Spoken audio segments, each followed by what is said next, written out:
Good morning.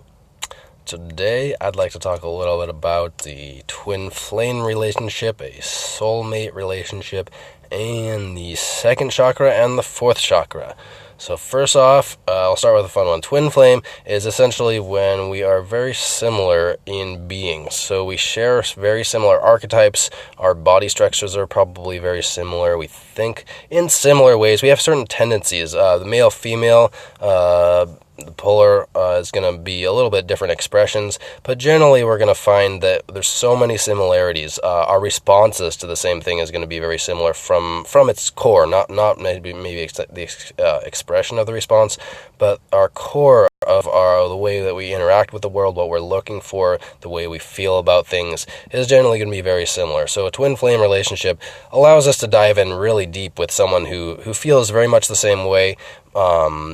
But there are going to be major differences. One, because there's the polar difference, different expressions of the same thing in very different ways.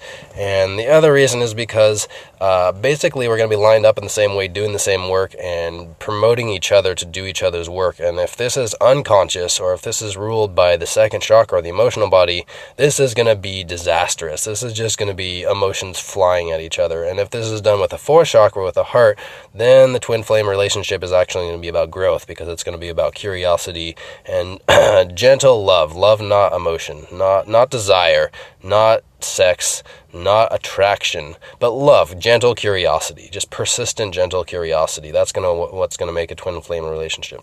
Okay, I'll backtrack a little bit. So a twin flame relationship is achieved when we have merged our own twin flame relationship with ourselves. So when we've identified the parts of ourselves that we're hiding from ourselves, and we go in and explore them and let them out a little bit, and we face our own darkness quite a bit. Once we really explore our own darkness and call ourselves out on all our own bullshit, all our own toxic slave programming that we have to deprogram ourselves, then we're going to call a twin flame into our actual life. Then, we're actually going to meet someone. Again, this might be predetermined, like we might decide on this before, or, so that is a twin flame. Soulmate is a contract, a relationship contract that we make before we're incarnate. So we decide, hey, at a certain point, roughly within these parameters, it doesn't have to be exact, nothing is, exact, but roughly within these parameters, this time frame or this event or this situation in my life is going to trigger me interacting with a soulmate, someone that my soul has decided to connect with. Soulmates don't have anything to do with forever. Infinity is the nature of the soul and energy. It's not necessarily relationships, but soulmate is definitely something we want to be very cautious of and accepting of. So when we have someone that we're just naturally attracted to and we seem to fall into place with, this was probably because we set it up in advance. Again, we want to be focused on growth. Any relationship, we want to be focused on growth, because what most people call love is attachment, and attachment brings suffering. So if we are just going out, finding someone, falling in love, saying that they're our soulmate, and then having our hearts broken because things don't work out, and then not believing in love anymore, that's all within the second chakra. So that's all sex and desire and emotion. That's not actually love. This is a crossed wire here. We're taught to believe that it's all the same thing, but really the heart is magnificent, and the heart propels us. The heart gives us animus. The heart is what generates most of our electromagnetic field. Our heart is amazing, whereas our second chakra, our emotions, are tangible experience. So there are sensations. So we don't want to let our sensations tell us what to do. We want to use our sensations as a way to be in this world and use our heart as our guidance system. So when we have a soulmate relationship, we want to honor that. We want to identify what the key points are as quickly as possible. We want to ground in with a person. We want to treat it like we've never met the person and really take everything step by step and not jump in, not make any assumptions. But we want to know there's something to learn and be a little cautious. Often soulmate relationships are karmic. Karmic meaning they have happened before. So when we have incarnated and have a relationship with someone many times before, means we probably built up karma with them. We've had energetic interactions, and they might not have been 100% perfect. There might have been a little bit of leftover. There might have been a lot left over. And so a karmic relationship is a relationship that there's a little or a lot left over energetically, emotionally. Emotions that didn't get resolved through the fourth chakra. So second chakra that didn't get filtered up through the fourth chakra. So didn't have the loving curiosity to figure out all the disconnects. And so there's still disconnects and there's still emotional tangles, energy tangles, unresolved balls of energy static. static that still bother us. And just because, we die and recycle doesn't mean that these energy tangles actually go away. They stay here. So they actually need being dealt with. And the Buddhists believe that these energy tangles affect all of humanity, and they're happy just to take on any energy tangle they see anywhere. Buddhists see themselves as karma clears in a very direct, literal sense. They're looking to cause no harm and to live as simply as possible, just to take as little from society and give as much to society, and just deal with all the static. They're just like soul missions. They're just like the frontline warriors of the karma clears, super dedicated. So that is the soulmate relationship. The twin flame relationship is often activated after a number of soul contracts. If we've had a number of soulmate relationships, then we've had enough time to learn and grow.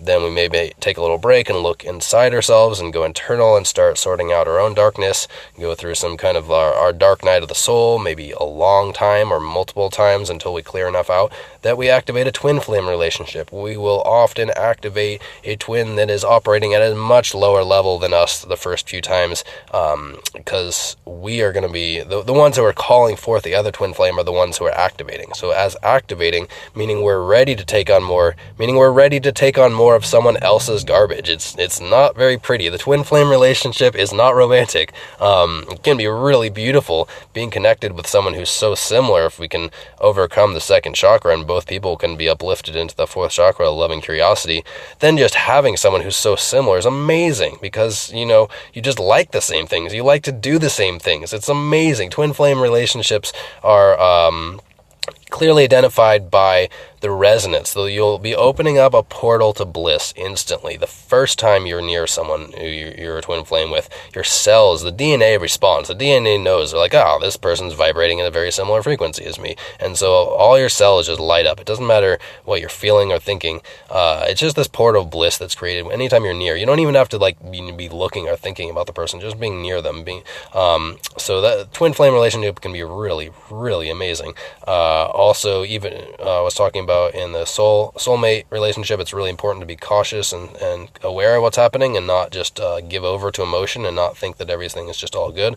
Twin flame especially so. We want to keep the emotional chakras on the leash. We want to be monitoring our feelings and analyzing every feeling, because that is a sticky situation. When you got two people that are very similar and then they start making assumptions about each other and start second guessing each other, and they're both very similar to, oh my god, it can be nuts. I've been in two so far, and they're a lot of fun, but they are intense. And it seems like like I was saying before, as we're able to process more of our own emotional garbage and release our emotional traumas, release whatever our parents have done to us, society or teachers, or all the mean people in the world right now who haven't woken up yet. Once we're able to identify that and actually release it, then we become more emotionally mature and more self-aware, and we're able to facilitate for other people. And we do this in a very direct way of facilitating for someone like us who hasn't made it that far.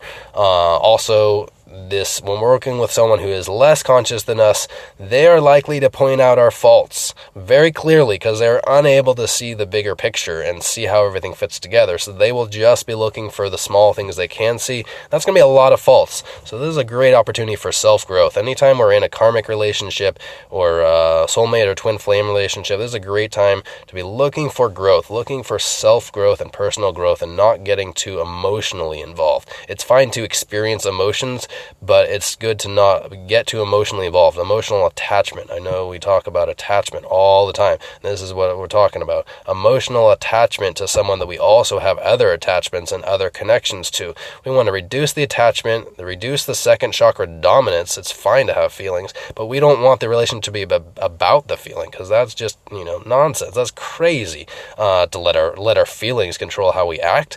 Our feelings are a sensory experience. Our feelings allow us to be in this world. We don't want them to control, what we do here.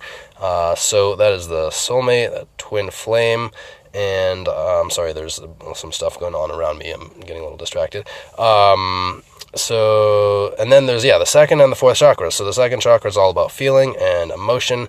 And the fourth chakra is all about the loving curiosity and the generating a sustained, steady. So the heart is very steady. The heart doesn't waver. The emotions waver non-stop. The emotions bounce all over the place and will go from happy to sad or angry, just bounce around. There are experiential aspect of our being, whereas the heart is very consistent and stable. So this is one way we can tell the difference. If we're in a relationship and we feel up and then down, that's not the heart. That's the emotions. Our heart might be mixed in with our emotions there as well, not intertwined so much as there as well.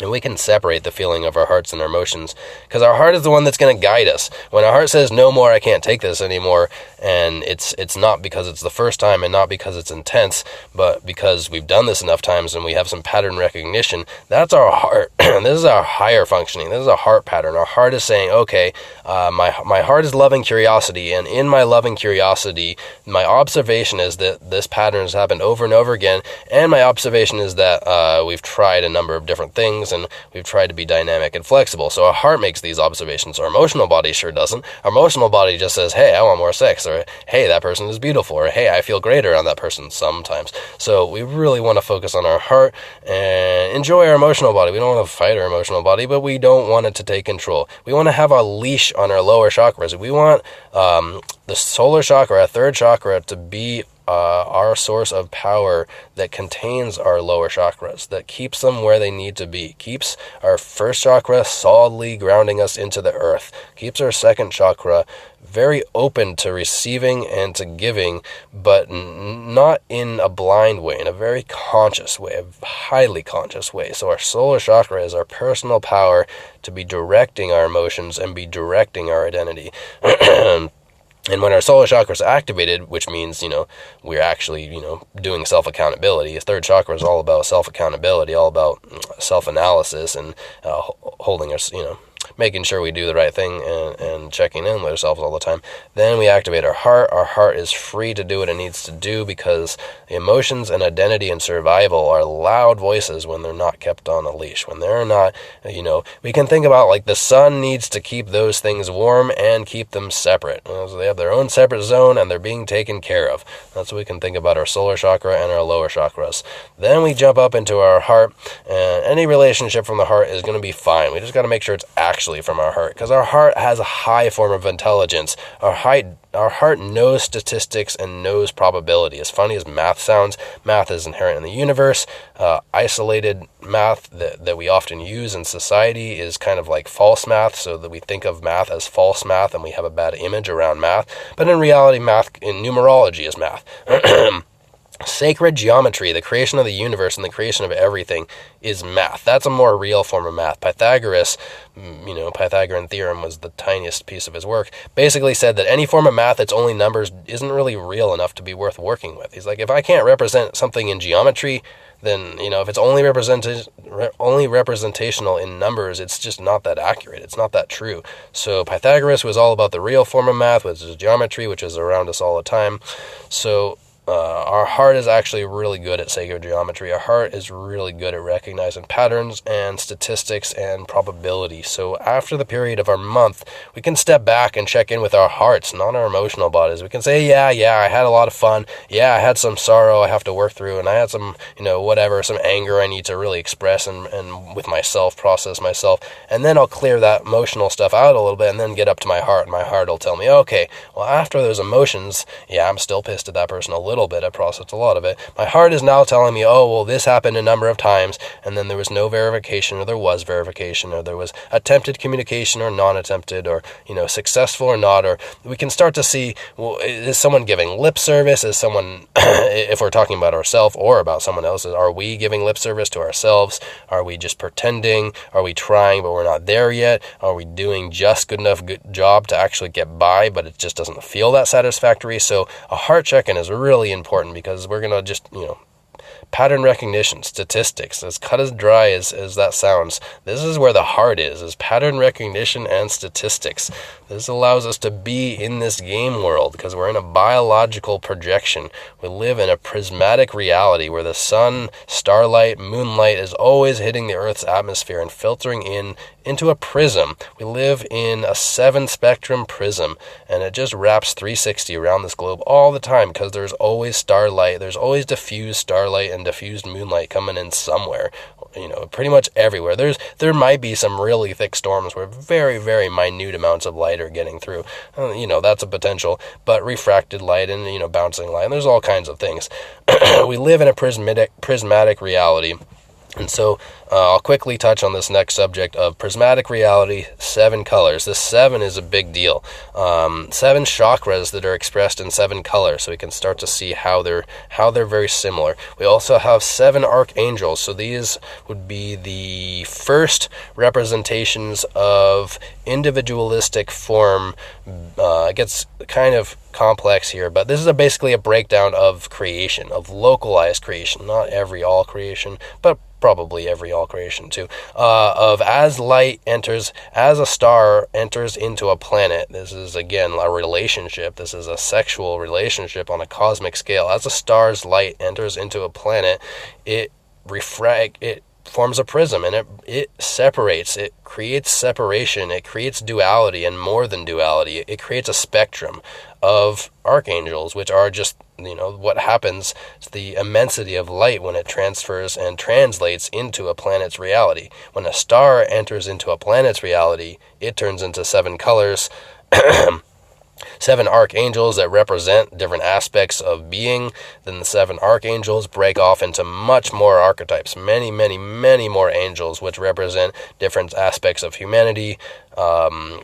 And then again, when we talk about calling on angels or having an angel, this generally means this angel is part of us, that we embody aspects of this angel. This angel is an archetype for being. This angel represents a whole set and way of being that is like its own unique source code. That's an aspect, a piece of the universe, a piece of the whole in one piece. So this is a really beautiful way to see the world. If we ever see a rainbow, imagine that the rainbow is 360 degrees all around the earth, and that there's just so much more than just the simple color that we're seeing. There's a lot else in those rays that our eyes don't see, and just because our eyes are dependent on very specific conditions to see a rainbow doesn't mean that the rainbows aren't happening all the time. I'm pretty sure that the rainbows are happening all the time everywhere, that we live in, they're just like we're being bathed with color all the time. It's just not in the right way we can see, because relativity requires that we be in the right place at the right time to see certain things a certain way, and that 2 people can see the same thing from a different spot and not see the same thing. It's, perspective, relativity. Einstein talked about all this. All right, well, I think I got to get going here, but I hope you have a wonderful morning.